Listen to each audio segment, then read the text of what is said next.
Hi welcome to my channel English பேச ரெடியா. So நம்ம சேனலில் நம்ம எப்படி ஆங்கிலம் ஈஸியாக பேசலாம் அப்படிங்கிறத பற்றி தான் பார்க்க போகிறோம். நம்ம டெய்லி லைஃப்பில் எப்படி ஆங்கிலம் ஈஸியாக கற்றுக்கலாம், எப்படி பேசலாம் அப்படிங்கிறத பற்றி ஸ்டெப் பை ஸ்டெப்பாக பார்க்கலாம். அதுக்கு முன்னாடி நம்ம சேனலை இப்போ தான் நீங்கள் ஃபஸ்ட் டைம் பார்க்குறீங்க, அது இல்லாமல் ஆங்கிலம் உங்களுக்கு கற்றுக்க ஆசையாக இருக்குது, விருப்பமாக இருக்குது அப்படின்னா நம்ம சேனலை லைக் பண்ணிவிட்டு மறக்காமல் சப்ஸ்கிரைப் பண்ணி வச்சுக்கோங்க. வழக்கம் போல் நான் உன்னிடம் பேசிக் கொண்டிருக்கிறேன். நான் உன்னிடம் பேசிக் கொண்டிருக்கிறேன். இந்த தமிழ் வாக்கியத்தை எப்படி ஆங்கிலத்துல சொல்லலாம்? நான் உன்னிடம் பேசிக் கொண்டிருக்கிறேன். I am speaking to you. I am speaking to you. Speaking அப்படின்னா பேசிக் கொண்டிருக்கிறேன். ஸோ நான் உன்னிடம் பேசிக் கொண்டிருக்கிறேன் அப்படின்னா எப்படி சொல்லலாம்? I M speaking to you. இப்படிதான் சொல்லணும். சரியா? புரியுதா? அடுத்த வாக்கியம் பார்க்கலாம் வாங்க. அவன் வேலை செய்து கொண்டிருக்கிறான். அவன் வேலை செய்து கொண்டிருக்கிறான்.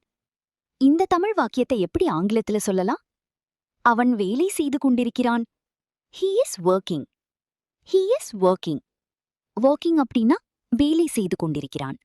சோ அவன் வேலை செய்து கொண்டிருக்கிறான் அப்படின்னா எப்படி சொல்லலாம்? He is working. இப்படிதான் சொல்லணும். சரியா? புரியுதா? அடுத்த வாக்கியம் பார்க்கலாம் வாங்க.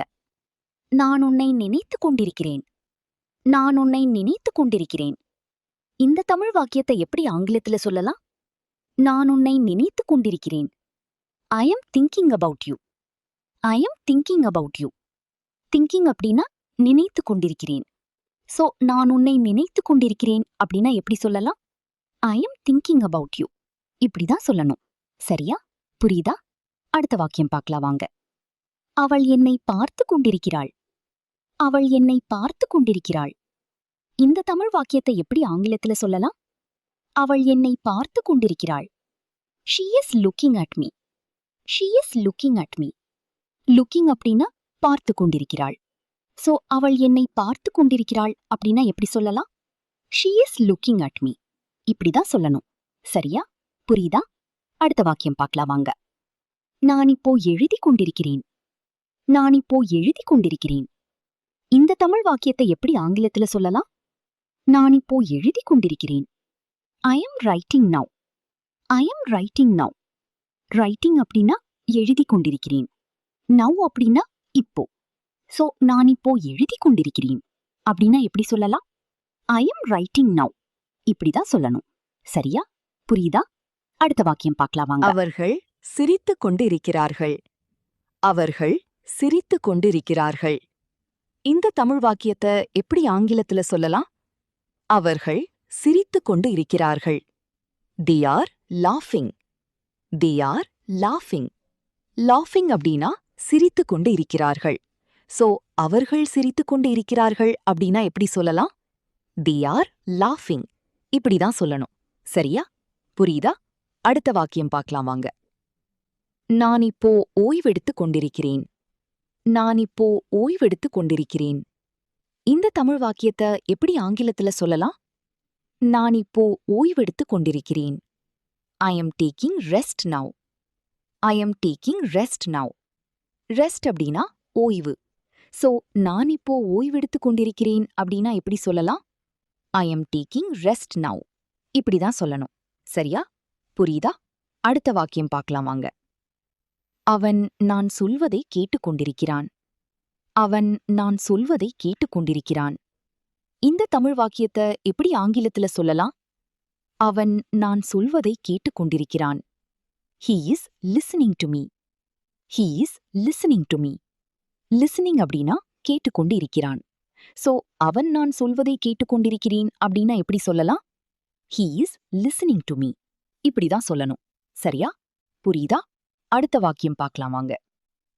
நான் உன்னுடன் நடந்து கொண்டிருக்கிறேன். நான் உன்னுடன் நடந்து கொண்டிருக்கிறேன். இந்த தமிழ் வாக்கியத்தை எப்படி ஆங்கிலத்துல சொல்லலாம்? நான் உன்னுடன் நடந்து கொண்டிருக்கிறேன். I am walking with you. I am walking with you. Walking அப்படின்னா நடந்து கொண்டு இருக்கிறேன். சோ நான் உன்னுடன் நடந்து கொண்டிருக்கிறேன் அப்படின்னா எப்படி சொல்லலாம்? I M walking with you. இப்படிதான் சொல்லணும். சரியா? புரியுதா? அடுத்த வாக்கியம் பார்க்கலாம் வாங்க. அவள் தண்ணீர் குடித்துக் கொண்டிருக்கிறாள். அவள் தண்ணீர் குடித்துக் கொண்டிருக்கிறாள். இந்த தமிழ் வாக்கியத்தை எப்படி ஆங்கிலத்துல சொல்லலாம்? அவள் தண்ணீர் குடித்துக் கொண்டிருக்கிறாள். She is drinking water. She is drinking water. Drinking அப்படின்னா குடித்து கொண்டு இருக்கிறாள். சோ அவள் தண்ணீர் குடித்து கொண்டிருக்கிறாள் அப்படின்னா எப்படி சொல்லலாம்? She is drinking water. இப்படிதான் சொல்லணும். சரியா? புரியுதா? அடுத்த வாக்கியம் பார்க்கலாம் வாங்க. நான் கதவை மூடிக்கொண்டிருக்கிறேன். நான் கதவை மூடிக்கொண்டிருக்கிறேன். இந்த தமிழ் வாக்கியத்தை எப்படி ஆங்கிலத்துல சொல்லலாம்? நான் கதவை மூடிக்கொண்டிருக்கிறேன். I am closing the door. I am closing the door. Closing அப்படின்னா மூடிக்கொண்டிருக்கிறேன். சோ நான் கதவை மூடிக்கொண்டிருக்கிறேன் அப்படின்னா எப்படி சொல்லலாம்? I am closing the door. இப்படிதான் சொல்லணும். சரியா? புரியுதா? அடுத்த வாக்கியம் பார்க்கலாம் வாங்க. அவர்கள் வேலையை முடித்துக் கொண்டிருக்கிறார்கள். அவர்கள் வேலையை முடித்துக் கொண்டிருக்கிறார்கள். இந்த தமிழ் வாக்கியத்தை எப்படி ஆங்கிலத்துல சொல்லலாம்?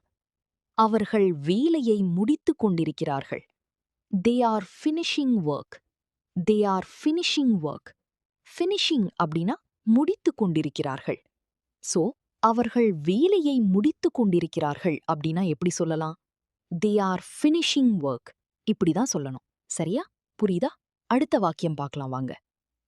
நான் உன்னை எதிர்பார்த்து கொண்டிருக்கிறேன். நான் உன்னை எதிர்பார்த்து கொண்டிருக்கிறேன். இந்த தமிழ் வாக்கியத்தை எப்படி ஆங்கிலத்துல சொல்லலாம்? நான் உன்னை எதிர்பார்த்து கொண்டிருக்கிறேன். I am expecting you. I am expecting you. Expecting அப்படின்னா எதிர்பார்த்து கொண்டிருக்கிறேன். சோ நான் உன்னை எதிர்பார்த்து கொண்டிருக்கிறேன். I am expecting you. இப்படிதான் சொல்லணும். சரியா? புரியுதா? அடுத்த வாக்கியம் பார்க்கலாம் வாங்க. அவன் புகைப்படம் எடுத்துக் கொண்டிருக்கிறான். அவன் புகைப்படம் எடுத்துக் கொண்டிருக்கிறான். இந்த தமிழ் வாக்கியத்தை எப்படி ஆங்கிலத்துல சொல்லலாம்? அவன் புகைப்படம் எடுத்துக் கொண்டிருக்கிறான். He is taking a photo. He is taking a photo. Taking அப்படின்னா எடுத்துக் கொண்டிருக்கிறான். சோ அவன் புகைப்படம் எடுத்துக் கொண்டிருக்கிறான் அப்படின்னா எப்படி சொல்லலாம்? He is taking a photo. இப்படிதான் சொல்லணும். சரியா? புரியுதா? அடுத்த வாக்கியம் பார்க்கலாம் வாங்க. நான் இப்போ கற்றுக்கொண்டிருக்கிறேன். நான் இப்போ கற்றுக்கொண்டிருக்கிறேன். இந்த தமிழ் வாக்கியத்தை எப்படி ஆங்கிலத்துல சொல்லலாம்? நான் இப்போ கற்றுக்கொண்டிருக்கிறேன். I am learning now. I am learning now. Learning அப்படின்னா கற்றுக்கொண்டிருக்கிறேன். நவ் அப்படின்னா இப்போ. சோ நான் இப்போ கற்றுக்கொண்டிருக்கிறேன். I am learning now. இப்படிதான் சொல்லணும். சரியா? புரியுதா?